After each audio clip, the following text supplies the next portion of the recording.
Hello and welcome to a special edition of Full Throttle. I thought it would be kind of different.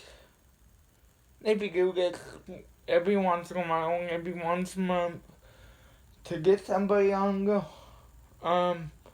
on the horn slash the phone and talk to them and see where they feel NASCAR is heading, what their favorite decade is.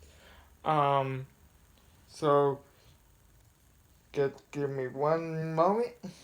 Um, and let me get the person on the horn that we are talking to today.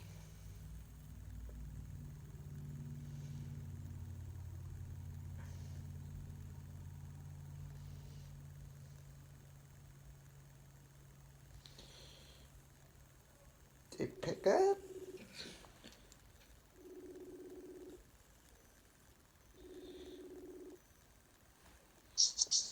Hey, Justin. Hey, Kyle, how are ya? Good, yourself? Good.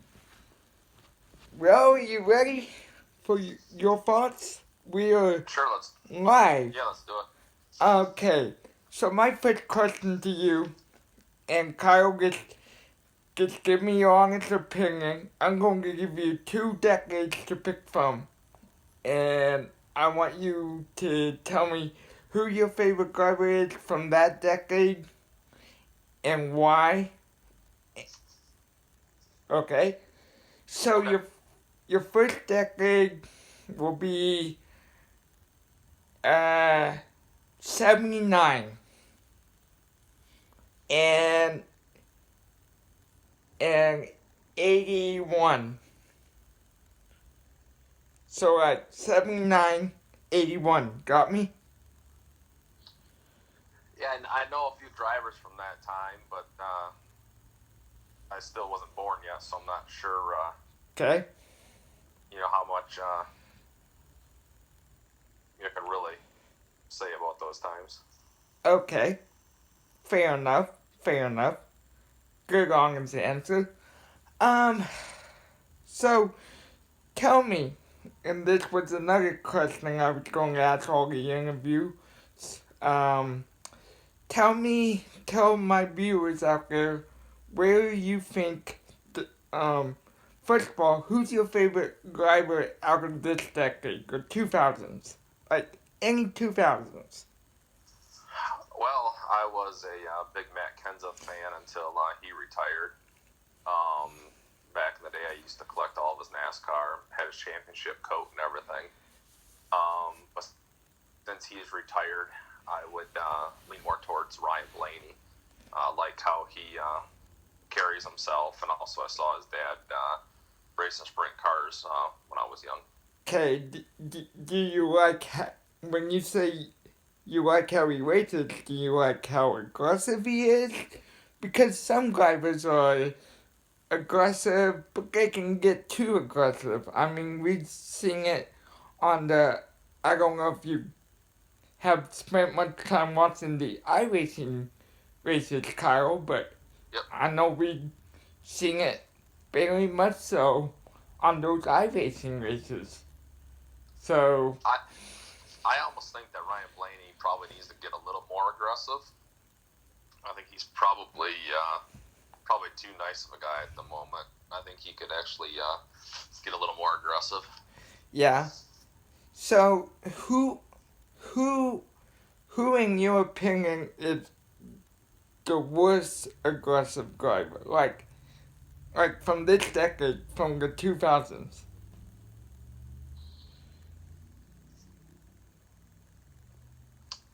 I'm not sure. I mean, I'm not I'm not a fan of Kyle Busch. It's kind of either you love him or you hate him. Yeah. Some of it, I mean, he can be aggressive, but I think for him, it's mostly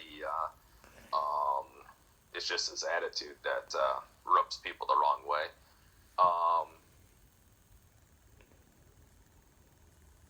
I'm not NASCAR. I mean, Logano. I mean, he can be Yeah. aggressive at times. So I guess maybe I'd say Logano or maybe Kyle Busch because of his attitude. Yeah. Well, okay. So tell me your opinion on two things. One, who who is your favorite decade of crew chief? Like who who do you know that was on top of the pit box from any decade that you really like the way they calm their driver down or just interact calmly on the radio? Cause you got those cookies that are like, oh, you're not doing it great. You know, some of them you hear them fighting and stuff, but who is your favorite combination driver cookie um scenario from this decade and why? I really haven't ever thought of that a lot lately. Okay.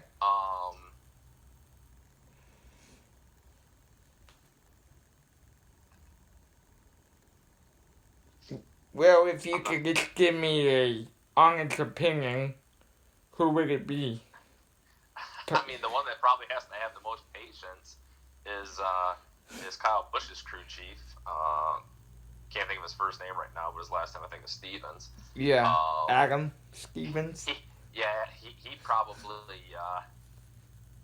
probably is able to keep his composure, and he has to deal with a lot to crew chief him. So I mean, he probably deserves some props. But yeah, I'm not really sure. I mean, Martin Truex's crew chief did a pretty good job until he retired this year. Yeah, Copeland. Yep, I guess maybe I'd go with Cole Pearn. He really stepped up on the scene the last few years and then retired. Some people have some mixed feelings about him, but overall, if you just keep the NASCAR, I think he did a good job with Truex. Now, let's go real quick. On top of the roof, who do you like for the spotter combinations? I don't really know too many spotters, to be honest with you. Okay. Not really sure on that one. Alright. In your opinion, okay, we're like this evil sickness came about and we're 4 races in. Who has impressed you early on in the season as we wait the return of NASCAR? The interview things was the idea I had to give people some things to look forward to on my channel, and you're the very first one. Lucky you. But Yep. but tell me who has impressed you so far this year. I mean, you got the cutting two of Nagano and Paul Ruth have already win a race, and you got people like that. You got the news that came out with Kyle Larson earlier this week. I don't think we really need to get into that, but like, what has disappointed you on the season so far, and what has said, oh, Kyle, like, what has this like came to you and been like, oh, what is this? This guy wasn't doing this last year, now they're doing it. Well, like you said, we didn't get to see too much racing yet this year. I think the one that's probably maybe looked the best is Ryan Blaney, but there's always something that comes up or happens to where he doesn't get that win. If he could just get a little luck on his side, I top.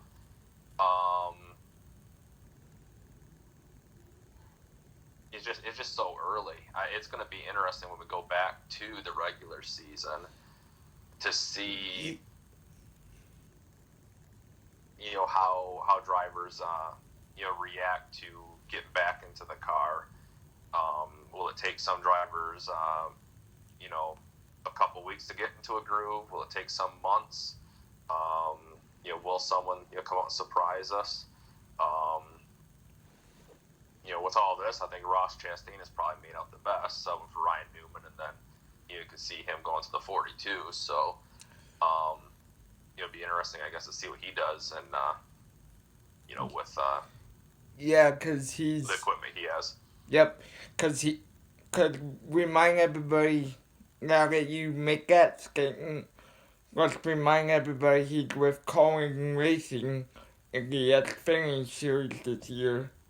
In your opinion, do you think he forgoes the Xfinity title and says, I'm going for the 42 car and the title? I mean, Ryan Dyer and I had the same conversation. There's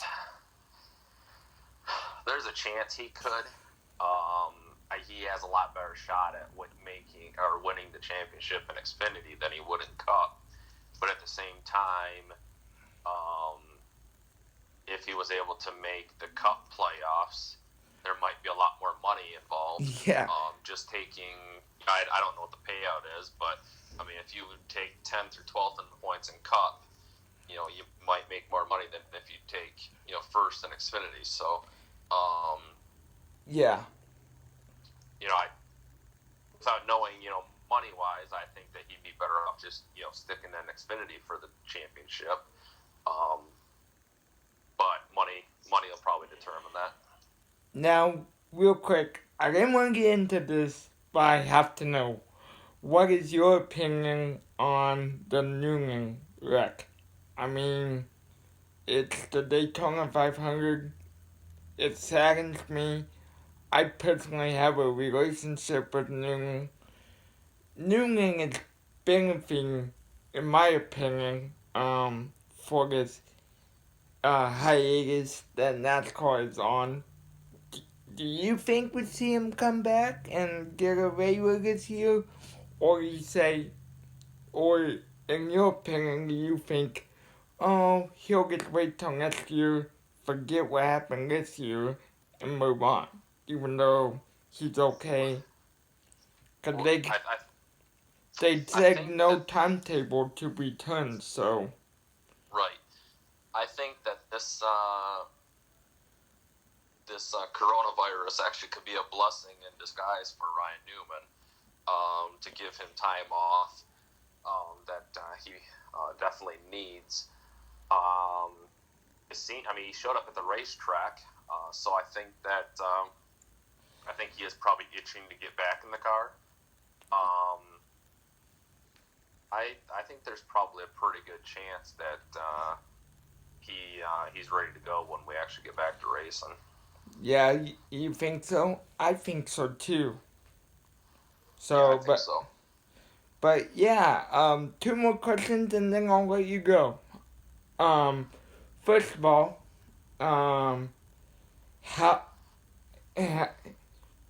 what would be your ideal schedule when we do get back from the COVID?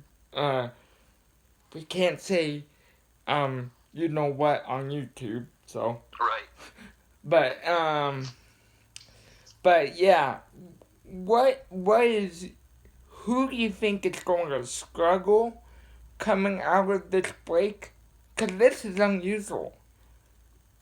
And what teams do you think are going to be like, oh, that break helped us? Well, what's going to be interesting is I think, obviously you'll probably have some doubleheader races, or you'll have, races on like Wednesday and Sundays. Yeah, that's what they're always talking about, so. Yep. Now, the guy who's actually been pushing for racing like this is actually Brad Keselowski, so I guess I'm not a Brad Keselowski fan, but we'll see, this has been his idea the last few years of, actually, if he had his way, he'd run 50, 60 races in a season. So we'll see. I guess you'll see if he does well in a schedule like this, because he's been wanting a schedule like this. There's so many ways it could go. It'll be interesting to see, backup cars if they run double headers. How all that works out.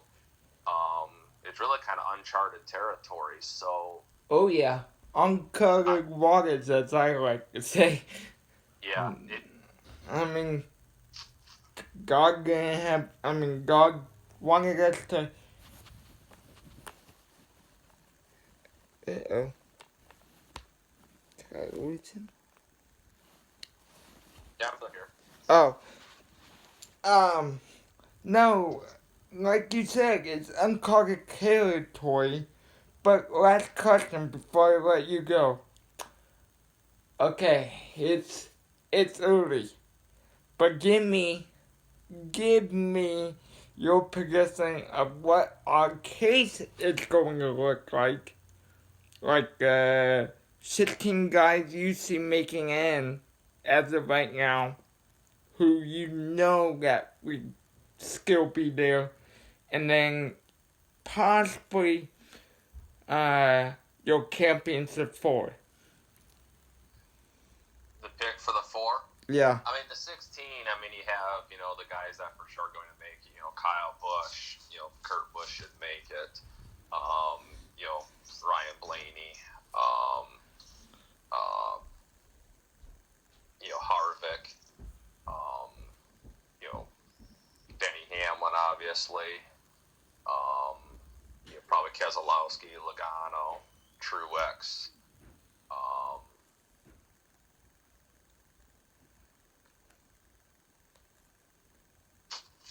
Obviously, I'm forgetting some people. Yeah. The guys that's going to be interesting to see who makes it. It does Matt, DiBenedetto make it. That I think that would be a good story if he makes the chase. I have to agree with you there. Especially. Let's say Eric Jones or Christopher Bell, that kind of be interesting too to follow. The final 4,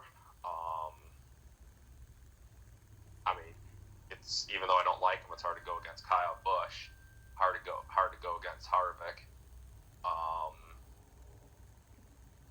Obviously, I'd like to see Ryan Blaney make it in there.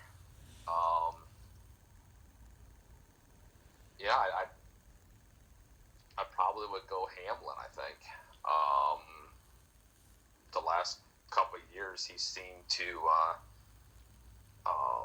be right up there with the other guys. I know he wants to get a championship pretty bad. He actually has over 30 wins.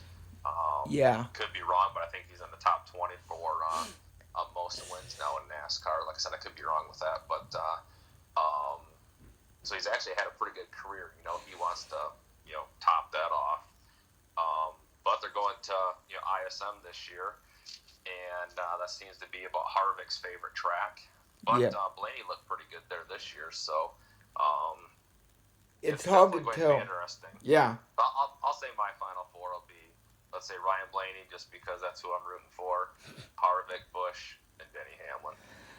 Well, and last question, then we will let you go. On behalf of Full Throttle, we'd like you to know we appreciate you joining us. But last question. So if you were Batman, alright, putting you on the spot, Fox Sports, NBC, you cut out there for a second, say that again. Fox Sports, NBC, what broadcast network do you care for the most? I would go with Fox Sports. I don't really care for it when it goes to NBC, so I definitely like the first half of the season a lot better. A lot better? Yeah. Well, real quick before we sign off, do you want to tell the viewers what you have coming up as far as maybe things you want to get out there? Tell the viewers, you know, things we're going to get into today. This is your time to say anything, Kyle. Not too much. Just everyone, stay safe, and it's a good time to enjoy your families because when we get back to work, probably going to be working quite a bit to make up for lost time. So just enjoy the time you have now. If your state allows it, try to get some of the things done around your house that you typically don't have time for, and you just use your time wisely, and you stay safe out there, and hopefully we'll get over this sooner than later. Well said, well said. Well, on behalf of the people at Full Throttle, mostly me, because my producer couldn't be here today. That's why I wanted to move the time on you. But on behalf of the people at Full Throttle, we'd like to thank you for coming in and doing this with us and being the inaugural interview for Full Throttle Talks NASCAR. Yep, thanks for having me. Yep, no problem. We will talk to you later.